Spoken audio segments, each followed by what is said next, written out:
Hello friends, स्वागत है आप सभी का VKG क्लासेज में। तो हाँ फ्रेंड, आज बात करेंगे कि बिहार बोर्ड ने मैट्रिक का मॉडल पेपर जारी कर दिया है। ठीक है फ्रेंड, कि मैट्रिक का मॉडल पेपर जारी कर दिया है तो मॉडल पेपर को पढ़ना बहुत ही ज़रूरी होता है, क्योंकि मॉडल पेपर को पढ़ना इसलिए ज़रूरी होता है कि कभी कभी मॉडल पेपर का सारा प्रश्न यानी कि सब प्रश्न वही दे देता है, सेम टू सेम। इसीलिए पढ़ना ज़रूरी होता है। अगर सेम टू सेम नहीं दिया भी तभी ज़रूरी होता है, क्योंकि प्रश्न उनमें से 20-30 अंक का ज़रूर लड़ जाता है। ठीक है फ्रेंड, तो देखिए हम लोग आज विज्ञान का प्रश्न उत्तर देखेंगे, विज्ञान को सॉल्व करेंगे। ठीक है फ्रेंड, तो चलिए शुरू करते हैं, देर नहीं करते हैं। अगर आप चैनल पर नए हैं तो चैनल को सब्सक्राइब जरूर करें और वीडियो को लाइक जरूर करें और अपने दोस्तों के पास शेयर जरूर करें, क्योंकि आपका दोस्त भी पढ़ने एग्जाम में बैठे तो उसका भी लिखा जाए, प्रश्न आए तो चलिए फ्रेंड शुरू करते हैं। चलिए शुरू करने से पहले एक इम्पोर्टेंट इन्फॉर्मेशन आपको दे देता हूँ कि देखिए दिया है 80 वस्तुनिष्ठ प्रश्न। 80 वस्तुनिष्ठ प्रश्न में हम लोग को 40 वस्तुनिष्ठ प्रश्नों का जवाब देना है। 40 से ज़्यादा आप देते हैं तो आपका नंबर कटता है। ठीक है, तो चलिए 80 प्रश्नों में 40 का उत्तर देंगे, जो आसान लगे उसी का उत्तर देना है। चलिए शुरू करते हैं। चलिए पहला प्रश्न है, पौधे में जनन अंग कहाँ पाया जाता है? पौधे में जनन अंग कहाँ पाया जाता है? तो ऑप्शन नंबर ए दिया है जड़ में, ऑप्शन नंबर बी दिया है पुष्प में, ऑप्शन नंबर सी दिया है तना में, ऑप्शन नंबर डी दिया है फल में। तो बताइए फ्रेंड, पौधे में जनन अंग कहाँ पाया जाता है? तो पुष्प में। ऑप्शन नंबर बी इसका राइट आंसर हो जाएगा। चलिए नेक्स्ट प्रश्न की ओर चलते हैं। नेक्स्ट प्रश्न है, प्रकाश संश्लेषण की क्रिया होती है। प्रकाश संश्लेषण की क्रिया होती है। आपके सामने स्क्रीन पर 4 ऑप्शन दिया है, तो जल्दी से बताइए फ्रेंड, प्रकाश संश्लेषण की क्रिया होती है। तो ऑप्शन नंबर ए दिया है जंतु में, ऑप्शन नंबर बी दिया है कवकों में, ऑप्शन नंबर सी दिया है परजीवियों में, ऑप्शन नंबर डी दिया है हरे पौधे में। तो प्रकाश संश्लेषण की क्रिया हरे पौधे में होती है। तो ऑप्शन नंबर डी इसका राइट आंसर। जिन लोगों का ऑप्शन नंबर डी आया है उसका सही है। चलिए नेक्स्ट प्रश्न देखते हैं। तो नेक्स्ट प्रश्न हम लोग का है, नेक्स्ट प्रश्न, प्रकाश संश्लेषण क्रिया में ऑक्सीजन से बाहर निकलता है। 3 नंबर प्रश्न को नहीं देखेंगे, 4 नंबर प्रश्न को देखेंगे। जो आसान लगता है उसी को हम लोग को देखना है। तो चलिए 4 नंबर प्रश्न है, जठर ग्रंथि कहाँ पाई जाती हैं? जठर ग्रंथियाँ कहाँ पाई जाती हैं? ऑप्शन नंबर ए दिया यकृत में, ऑप्शन नंबर बी दिया अमाशय में, ऑप्शन नंबर सी दिया अग्नाशय में, ऑप्शन नंबर डी दिया मुंह में। जठर ग्रंथि कहाँ पाई जाती हैं? तो जठर ग्रंथि यकृत में पाई जाती हैं। तो ऑप्शन नंबर ए इसका राइट आंसर हो जाएगा। जठर ग्रंथि यकृत में पाई जाती हैं। चलिए नेक्स्ट प्रश्न हम लोग का 5वां नंबर प्रश्न है। क्या करें 5वां नंबर प्रश्न, ग्लाइकोलिसिस की प्रक्रिया संपन्न होती है। ग्लाइकोलिसिस की प्रक्रिया संपन्न होती है ये स्टोमाटा में, केंद्रक में, माइटोकॉन्ड्रिया में, कोशिका द्रव में। तो बताइए फ्रेंड, इसका राइट आंसर क्या हो जाएगा? तो इसका राइट आंसर ऑप्शन नंबर ए हो जाएगा।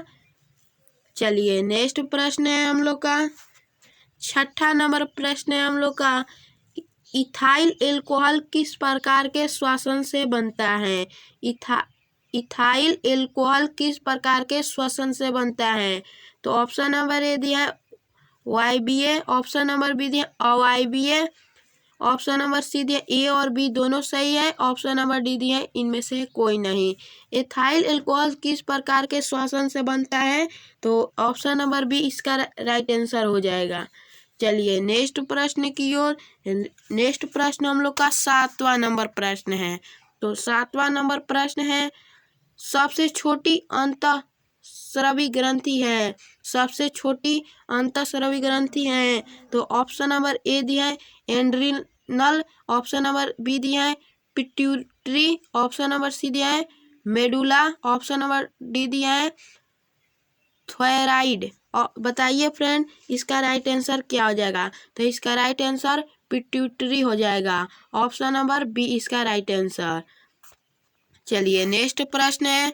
नेक्स्ट प्रश्न हम लोग का है फ्रेंड कि पौधे के वायवीय भागों से जल के ह्रास की क्रिया कहलाती है। तो बताइए पौधे के वायवीय भागों से जल के ह्रास की क्रिया कहलाती है। ऑप्शन नंबर ए दिया विसरण, ऑप्शन नंबर बी दिया वाष्पोत्सर्जन, ऑप्शन नंबर सी दिया परागण, ऑप्शन नंबर डी दिया निषेचन। तो पौधे के वायवीय भागों से जल के ह्रास की क्रिया को वाष्पोत्सर्जन कहते हैं। ऑप्शन नंबर बी इसका राइट आंसर हो जाएगा। जिन लोगों का ऑप्शन नंबर बी आया है उनका राइट आंसर है। चलिए नेक्स्ट प्रश्न हम लोग का। नेक्स्ट प्रश्न 9 नंबर प्रश्न है। तो 9 नंबर प्रश्न है घेंगा रोग पनपता है। घेंगा रोग किसके कारण होता है? ऑप्शन नंबर ए दिया रक्त की कमी, ऑप्शन नंबर बी दिया चीनी की कमी, ऑप्शन नंबर सी दिया आयोडीन की कमी, ऑप्शन नंबर डी दिया मोटापा से। तो बताइए घेंगा रोग किसके कमी से होता है, यानी कि घेंगा रोग पनपता है? तो इसका राइट आंसर हो जाएगा आयोडीन की कमी से। आयोडीन की कमी से घेंगा नामक रोग उत्पन्न होता है शरीर में। चलिए नेक्स्ट प्रश्न 10 नंबर प्रश्न है रक्त में हल्के पीले रंग के चिपचिपे द्रव को कहते हैं। रक्त में हल्के पीले रंग के चिपचिपे द्रव को कहते हैं। ऑप्शन नंबर ए दिया प्लाज्मा, ऑप्शन नंबर बी दिया लिम्फ, ऑप्शन नंबर सी दिया सीरम, ऑप्शन नंबर डी दिया सफेद रक्त कणिकाएं। रक्त में हल्के पीले रंग के चिपचिपे द्रव को क्या कहते हैं? तो ऑप्शन नंबर ए हो जाएगा प्लाज्मा। रक्त में हल्के पीले रंग के चिपचिपे द्रव को प्लाज्मा कहते हैं। चलिए नेक्स्ट प्रश्न 11 नंबर प्रश्न है। तो देखिए फ्रेंड जो हम लोग को आसान लगे उसी का आंसर हम लोग को देना है। 80 प्रश्नों में 40 का ही जवाब देना है। तो जो आसान लगे उसी को जवाब देंगे। रक्तचाप मापने के उपकरण को कहते हैं। रक्तचाप मापने वाले उपकरण यानी कि रक्तचाप मापने वाले यंत्र का नाम क्या है? तो ऑप्शन नंबर ए दिया है स्टेथोस्कोप, ऑप्शन नंबर बी दिया है एमीटर, ऑप्शन नंबर सी दिया है लैक्टोमीटर, ऑप्शन नंबर डी दिया है स्फिग्मोमैनोमीटर। तो बताइए फ्रेंड रक्त मापने वाले उपकरण का क्या नाम है? तो रक्त मापने वाले उपकरण का नाम क्या है? तो ऑप्शन नंबर डी इसका राइट आंसर हो जाएगा। ऑप्शन नंबर डी इसका राइट आंसर। चलिए नेक्स्ट प्रश्न है। नेक्स्ट प्रश्न हम लोग का 12 नंबर प्रश्न है। वाष्पोत्सर्जन क्रिया पाई जाती है। वाष्पोत्सर्जन क्रिया पाई जाती है जंतुओं में, ऑप्शन नंबर ए दिया है, ऑप्शन नंबर बी दिया पौधों में, ऑप्शन नंबर सी दिया पौधे और जंतुओं दोनों में, ऑप्शन नंबर डी दिया इनमें से कोई नहीं। वाष्पोत्सर्जन की क्रिया पाई जाती है तो वाष्पोत्सर्जन की क्रिया पौधों में पाई जाती है। चलिए नेक्स्ट प्रश्न की ओर बढ़ते हैं। नेक्स्ट प्रश्न हम लोग का है 13 नंबर प्रश्न। तो 13 नंबर प्रश्न क्या है फ्रेंड कि निम्नलिखित में किसमें खुला परिसंचरण तंत्र पाया जाता है? देखिए 4 ऑप्शन दिया है, हम लोग को बताना है कि किसमें खुला परिसंचरण तंत्र पाया जाता है। तो ऊंट में ऑप्शन नंबर ए दिया है, ऑप्शन नंबर बी दिया घोड़ा में, ऑप्शन नंबर सी दिया तिलचटा में, ऑप्शन नंबर डी दिया मानव में।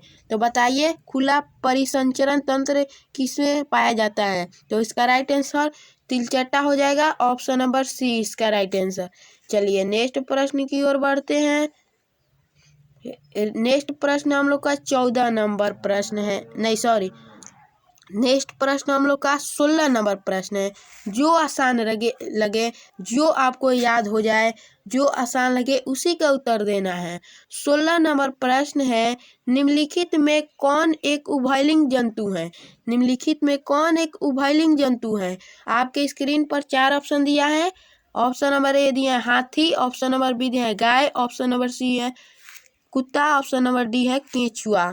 कौन उभयलिंग है फ्रेंड? तो इनमें इसका राइट आंसर क्या हो जाएगा? केंचुआ। उभयलिंग कौन है? केंचुआ। चलिए नेक्स्ट प्रश्न है। नेक्स्ट प्रश्न हम लोग का 27 नंबर प्रश्न है। 27 नंबर प्रश्न क्या है फ्रेंड? देखते हैं। चलिए 27 नंबर प्रश्न है, मानव मस्तिष्क का वजन होता है, मानव का जो मस्तिष्क होता है उसका वजन कितना होता है? तो देखिए यहाँ पर ऑप्शन नंबर ए दिए 1.5 से 2 kg, ऑप्शन नंबर बी दिए हैं 0.5 से 1.5 kg तक, ऑप्शन नंबर सी दिए हैं 1.2 से 1.4 kg, ऑप्शन नंबर डी दिया है इनमें से कोई नहीं। तो मानव मस्तिष्क का वजन कितना होता है? तो मानव मस्तिष्क का वजन 1.2 से 1.4 kg होता है। चलिए नेक्स्ट प्रश्न की ओर। नेक्स्ट प्रश्न हम लोग का 28 नंबर प्रश्न है। तो 28 नंबर प्रश्न क्या है? निकट दृष्टि दोष अथवा दूर दृष्टि दोष से निवारण हेतु प्रयुक्त लेंस द्वारा बना प्रतिबिंब होता है। निकट दृष्टि दोष अथवा दूर दृष्टि दोष के निवारण हेतु प्रयुक्त लेंस द्वारा बना प्रतिबिंब होता है। ऑप्शन नंबर ए दिया वास्तविक सीधा, ऑप्शन नंबर बी दिया काल्पनिक सीधा, ऑप्शन नंबर सी दिया काल्पनिक उल्टा, ऑप्शन नंबर डी दिया वास्तविक उल्टा। तो इसका राइट आंसर क्या हो जाएगा? ऑप्शन नंबर बी हो जाएगा काल्पनिक सीधा। चलिए नेक्स्ट प्रश्न की ओर। साइड मिरर के रूप में निम्नलिखित में कौन प्रयुक्त होता है? साइड मिरर के रूप में कौन सा लेंस का किसका उपयोग होता है? ऑप्शन नंबर ए दिया उत्तल दर्पण, ऑप्शन नंबर बी दिया अवतल दर्पण, ऑप्शन नंबर सी दिया अवतल लेंस, ऑप्शन नंबर डी दिया उत्तल लेंस। साइड मिरर के रूप में किसका उपयोग होता है? तो इसका right answer option number D हो जाएगा उत्तल लेंस। किसका उपयोग होता है साइड मिरर? उत्तल लेंस। चलिए नेक्स्ट प्रश्न की ओर बढ़ते हैं। नेक्स्ट प्रश्न 30 नंबर प्रश्न है, अवतल लेंस द्वारा बना प्रतिबिंब होता है। तो अवतल लेंस द्वारा बना प्रतिबिंब होता है। ऑप्शन नंबर ए दिए आभासी, ऑप्शन नंबर बी दिए सीधा, ऑप्शन नंबर डी दिए छोटा, ऑप्शन नंबर डी दिए इनमें से कोई नहीं। तो अवतल दर्पण द्वारा बना प्रतिबिंब आभासी होता है। तो इसका राइट आंसर क्या आ जाएगा? ऑप्शन नंबर ए। 30 का ऑप्शन नंबर ए राइट आंसर हो जाएगा। चलिए नेक्स्ट प्रश्न है। नेक्स्ट प्रश्न हम लोग का नेक्स्ट प्रश्न है, ऊर्जा का SI मात्रक होता है। ऊर्जा का SI मात्रक क्या होता है फ्रेंड? तो बताइए, जल्दी से बता दीजिए। ऑप्शन आपके स्क्रीन पर है। तो ऊर्जा का SI मात्रक जूल होता है। तो इसका राइट आंसर ऑप्शन नंबर ए हो जाएगा। ऊर्जा का SI मात्रक जूल। ऊर्जा का SI मात्रक जूल। चलिए नेक्स्ट प्रश्न हम लोग का 32 नंबर प्रश्न है। क्या है 32 नंबर प्रश्न? आकाश का नीला रंग होना किस परिघटना का परिमाण है? आकाश का नीला रंग होना किस परिघटना का परिणाम है? ऑप्शन नंबर ए दिए अपवर्तन, ऑप्शन नंबर बी दिए परिकिरण, ऑप्शन नंबर सी दिए परावर्तन, ऑप्शन नंबर डी दिए इनमें से कोई नहीं। तो आकाश का नीला रंग होना, आकाश का नीला रंग होना कौन सा परिघटना है? तो परिकिरण। ऑप्शन नंबर बी इसका राइट आंसर। तो इसका राइट आंसर क्या हो जाएगा? ऑप्शन नंबर बी हो जाएगा। चलिए नेक्स्ट प्रश्न है 33 नंबर प्रश्न। 33 नंबर प्रश्न है फ्रेंड, मानव नेत्र के लिए स्पष्ट दृष्टि का न्यूनतम दूरी होना चाहिए। मानव नेत्र के लिए स्पष्ट दृष्टि यानी कि मानव मनुष्य को देखने के लिए और साफ साफ दिखाई देने की न्यूनतम दूरी कितना होना चाहिए? ऑप्शन नंबर ए दिए 25 मीटर, ऑप्शन नंबर बी दिए 2.5 सेंटीमीटर, ऑप्शन नंबर सी दिए 25 सेंटीमीटर, ऑप्शन नंबर डी दिए 2.5 मीटर। तो बताइए तो इसका राइट आंसर क्या हो जाएगा? तो इसका राइट आंसर 25 सेंटीमीटर, यानी कि ऑप्शन नंबर सी इसका राइट आंसर है। चलिए नेक्स्ट प्रश्न है हम लोग का, ये कितना 34 नंबर प्रश्न। 34 नंबर प्रश्न है फ्रेंड कि हम लोग का किसी उत्तल लेंस का फोकसांतर 50 सेंटीमीटर है, उसकी क्षमता होगी। तो किसी उत्तल लेंस की फोकसांतर 50 सेंटीमीटर है तो उसकी क्षमता कितनी होगी? तो आपके स्क्रीन पर ऑप्शन है, तो जल्दी से बताइए। ऑप्शन नंबर ए दिया +5D, ऑप्शन नंबर बी दिया है -5D, ऑप्शन नंबर सी दिया है -2D, ऑप्शन नंबर डी दिया है +2D। तो इसका right answer option number D हो जाएगा +2D, option number D right answer. चलिए नेक्स्ट प्रश्न है 35 नंबर प्रश्न। एक प्रिज्म में कितने सतहों से घिरा होता है? एक प्रिज्म में कितने सतह से घिरा होता है? ऑप्शन नंबर ए दिया है 2, ऑप्शन नंबर बी दिया है 3, ऑप्शन नंबर सी दिया है 4, ऑप्शन नंबर डी दिया है 5। एक प्रिज्म में कितने सतह से घिरा होता है? तो 5। चलिए इसका right answer option number D हो जाएगा। चलिए नेक्स्ट प्रश्न की ओर। नेक्स्ट प्रश्न हम लोग का 37 नंबर प्रश्न। 37 नंबर प्रश्न क्या है फ्रेंड कि प्रकाश के परावर्तन के कितने नियम हैं? प्रकाश के परावर्तन के कितने नियम हैं? तो जल्दी से बता दीजिए फ्रेंड, बहुत ही वीवीआई क्वेश्चन है। प्रकाश के परावर्तन के कितने नियम हैं?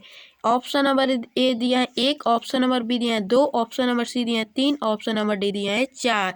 तो प्रकाश के परावर्तन के 2 नियम। चलिए नेक्स्ट प्रश्न 38 नंबर प्रश्न। फोटोग्राफी कैमरा का अभिदृश्यक होता है। फोटोग्राफी कैमरा का अभिदृश्य कौन होता है? उत्तल लेंस, ऑप्शन नंबर बी दिया अवतल लेंस, ऑप्शन नंबर सी दिया उत्तल दर्पण, ऑप्शन नंबर डी दिया अवतल दर्पण। तो जो फोटोग्राफी यानी कि कैमरा होता है वह कौन सा लेंस का बना होता है? तो इसका राइट आंसर क्या आ जाएगा? 38 का इसका राइट आंसर ऑप्शन नंबर ए हो जाएगा उत्तल लेंस का। उत्तल लेंस इसका राइट आंसर। चलिए ऑप्शन नंबर ए इसका राइट आंसर। चलिए नेक्स्ट प्रश्न की ओर।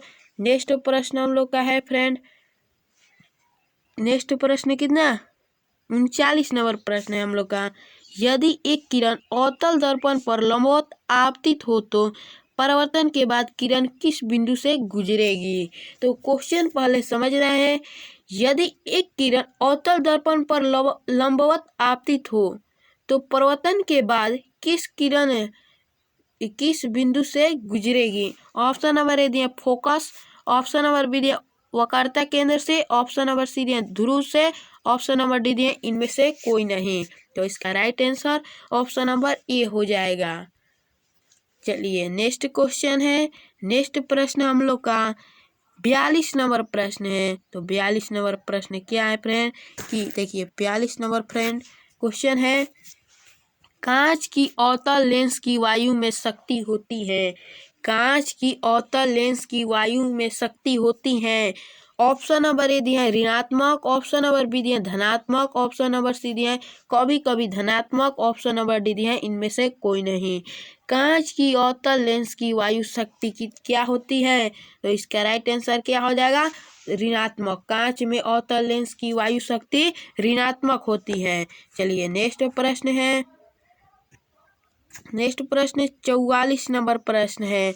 निम्नलिखित में कौन विद्युत सुचालक है? निम्नलिखित में कौन विद्युत का सुचालक है? ऑप्शन नंबर ए दिया आयोडीन, ऑप्शन नंबर बी दिया ग्रेफाइट, ऑप्शन नंबर सी दिया सल्फर, ऑप्शन नंबर डी दिया हीरा। विद्युत का सुचालक कौन है पूछ रहा है। तो विद्युत का सुचालक कौन है? तो ग्रेफाइट। ऑप्शन नंबर ए इसका राइट आंसर हो जाएगा।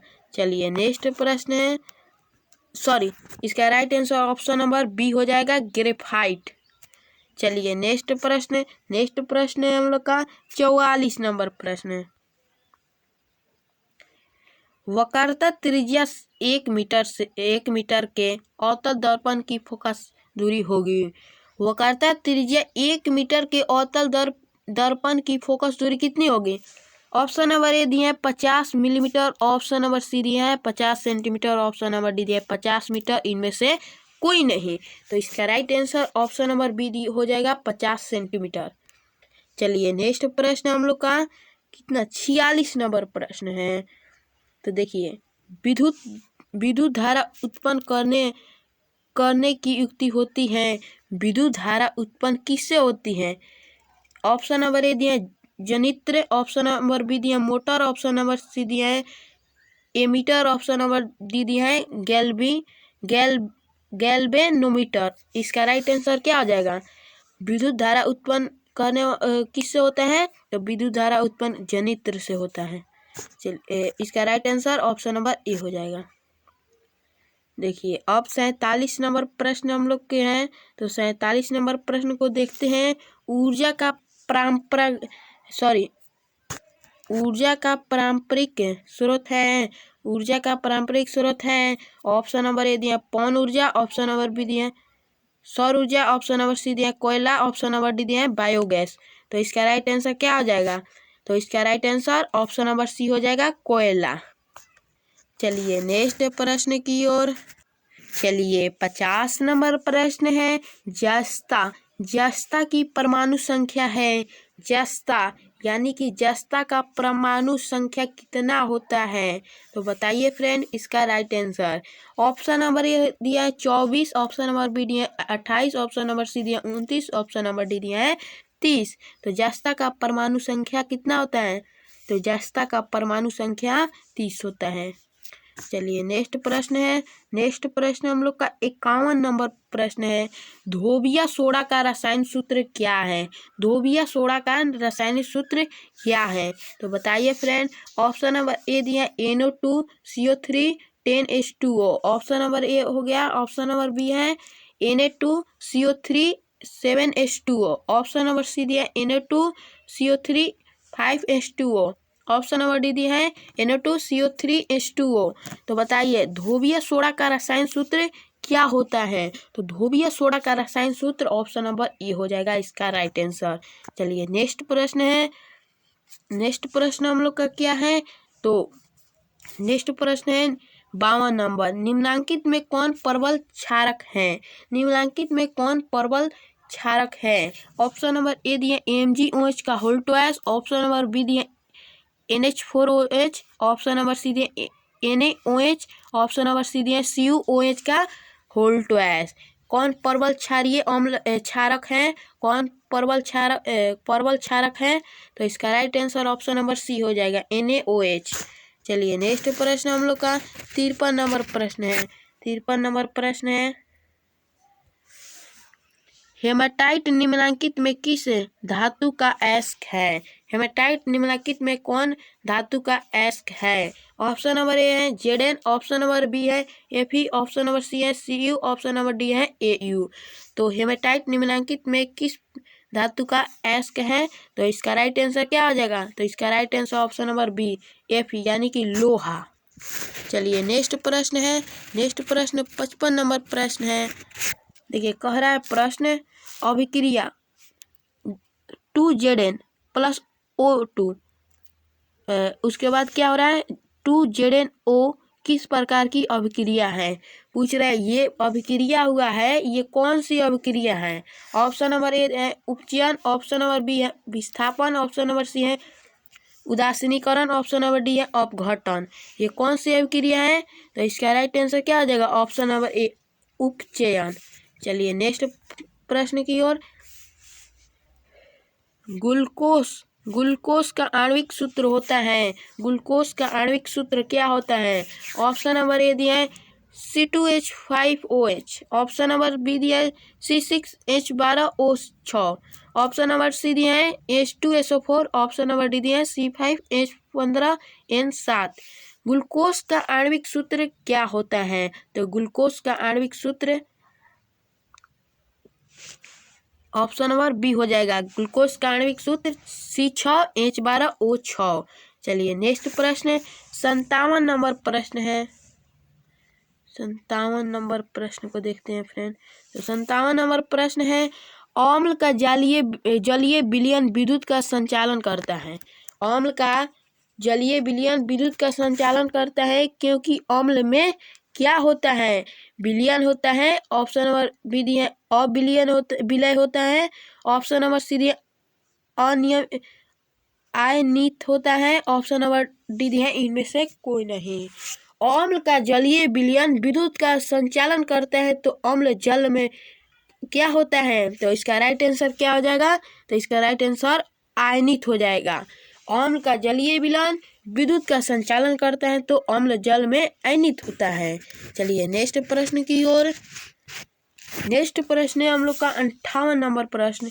लिथियम के बाह्यतम शेल में इलेक्ट्रॉनों की संख्या कितनी होती है, तो लिथियम की बाह्यतम कक्षा में शेलों की संख्या विद्यमान होती है, तो बताइए फ्रेंड। लिथियम की बाह्यतम कक्षा में शेलों की संख्या होती है 1 2 3 4, तो बताइए जल्दी से बताइए फ्रेंड। चलिए नेक्स्ट प्रश्न की ओर चलते हैं। नेक्स्ट प्रश्न हम लोग का है 59 नंबर प्रश्न है। आवर्त सारणी के शून्य समूह का तत्व होता है। आवर्त सारणी के शून्य समूह का तत्व है, बताइए। ऑप्शन नंबर ए दिया है Cl, ऑप्शन नंबर बी है H, ऑप्शन नंबर सी है He, ऑप्शन नंबर डी है Na। तो बताइए इसका राइट आंसर क्या हो जाएगा, तो इसका राइट आंसर क्या हो जाएगा He। चलिए नेक्स्ट प्रश्न है 60 नंबर प्रश्न। निम्नांकित में सर्वाधिक विद्युत ऋणात्मक तत्व कौन है। निम्नलिखित में सर्वाधिक विद्युत ऋणात्मक तत्व कौन है। ऑप्शन नंबर ए है F, ऑप्शन नंबर बी है K, ऑप्शन नंबर सी है I, ऑप्शन नंबर डी है Na। तो कौन विद्युत ऋणात्मक तत्व सबसे ज्यादा है, तो इसका राइट आंसर क्या हो जाएगा, तो इसका राइट आंसर F हो जाएगा, ऑप्शन नंबर ए। चलिए नेक्स्ट प्रश्न की ओर चलते हैं। 61 नंबर प्रश्न है हम लोग का। जल के वैद्युत अपघटन में कैथोड पर कौन सी गैस मुक्त होती है, तो ऑप्शन नंबर ए है ऑक्सीजन, ऑप्शन नंबर बी है ओजोन, ऑप्शन नंबर सी है हाइड्रोजन, ऑप्शन नंबर डी है इनमें से कोई नहीं। तो इसका राइट आंसर क्या हो जाएगा, तो इसका right answer option number C हो जाएगा, हाइड्रोजन। चलिए नेक्स्ट प्रश्न है 62 नंबर प्रश्न है। हमारे शरीर का पीएच मान क्या है। हमारे शरीर का पीएच मान क्या है, तो ऑप्शन नंबर ए है 2 से 3, ऑप्शन नंबर सी बी दिया है 5 से 7, ऑप्शन नंबर डी दिया है 7 से 7.8, ऑप्शन नंबर डी है 9.1 से 9.5। तो इसका राइट आंसर क्या आ जाएगा, इसका right answer option number C हो जाएगा 7 से 7.8। नेक्स्ट है हम लोग का 63 नंबर प्रश्न। निम्नांकित यौगिक में कौन अम्ल है।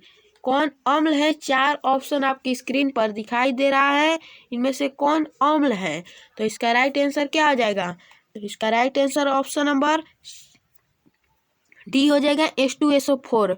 H2SO पर क्या है, अम्ल है। चलिए नेक्स्ट कौन सा अम्ल है यहाँ पर बताने का कोशिश करता हूँ, H2SO4 सल्फ्यूरिक अम्ल है।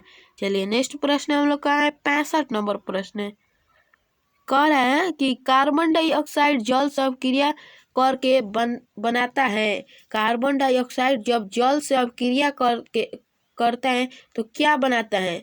ऑप्शन नंबर ए दिया सल्फ्यूरिक अम्ल, ऑप्शन नंबर बी दिया कार्बोलिक अम्ल, ऑप्शन नंबर डी दिया कार्बोनिक अम्ल, ऑप्शन नंबर डी दिया है हाइड्रोक्लोरिक अम्ल।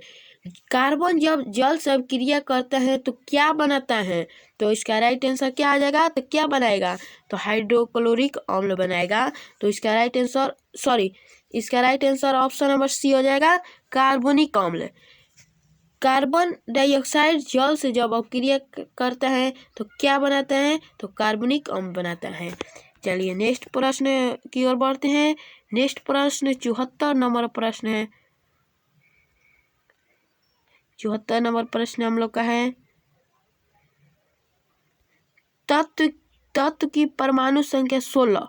आवर्त सारणी में इस तत्व की वर्ग संख्या क्या है, तो बताइए इसका राइट आंसर क्या हो जाएगा, तो इसका right answer option number C हो जाएगा, क्योंकि परमाणु संख्या 16 है तो इस तत्व की वर्ग संख्या भी 16 होगी। चलिए नेक्स्ट प्रश्न की ओर। नेक्स्ट प्रश्न 80 नंबर लास्ट प्रश्न की ओर देखते हैं। लास्ट प्रश्न हम लोग का क्या है, लास्ट प्रश्न हम लोग का है कि निम्नलिखित में किस गुण के कारण धातुओं के तार बनाए जाते हैं। कौन सा गुण के कारण धातु को तार में बदला जाता है। तो यहाँ पर ऑप्शन नंबर ए दिया आधात वर्धनीयता, ऑप्शन नंबर डी दिया उष्मीय चालकता, ऑप्शन नंबर सी है तन्यता, ऑप्शन नंबर डी है कठोरता। तो इसका राइट आंसर ऑप्शन नंबर हो जाएगा सी तन्यता। तो यहाँ पर हमने 80 ऑब्जेक्टिव प्रश्नों में हमने 46 का जवाब दिया है और आप लोग भी 46 का जवाब और आंसर को देखे हैं। तो आशा करता हूँ कि आप 40 ही याद कीजिएगा, 40 को ही पढ़िएगा, क्योंकि आपको एग्जाम में 40 ही पढ़ना है। कि हमने 6 स्टार बता दिया हूँ कि जो आपको आसान लगे तो उसी को याद कर लीजिएगा। तो आई होप, आशा करता हूँ कि ऑब्जेक्टिव प्रश्न जो मॉडल पेपर का था समझ में आ गया होगा। अगर अच्छा लगे वीडियो को, चैनल को सब्सक्राइब जरूर कीजिएगा। इसके अगले वाले वीडियो में हम लोग देखेंगे कि हम लोग इसका लघु उत्तरीय, देखिए बता दे रहा हूँ फ्रेंड कि देखिए उसके बाद हम लोग का है कि लघु उत्तरीय प्रश्न है, उसके बाद आएगा दीर्घ उत्तरीय प्रश्न। सारे प्रश्नों का हम लोग जवाब देंगे और 80 नंबर प्रश्न का विज्ञान में होता है, साइंस का, और 80 नंबर तक जवाब भी कर देंगे। तो आज के लिए फ्रेंड इतना ही। आज हम लोग इस वीडियो में ऑब्जेक्टिव का प्रश्न आंसर देखें, उसके बाद हम लोग लॉन्ग क्वेश्चन और शॉर्ट क्वेश्चन को भी देख लेंगे। चलिए फ्रेंड, धन्यवाद, मिलते हैं नेक्स्ट वीडियो में।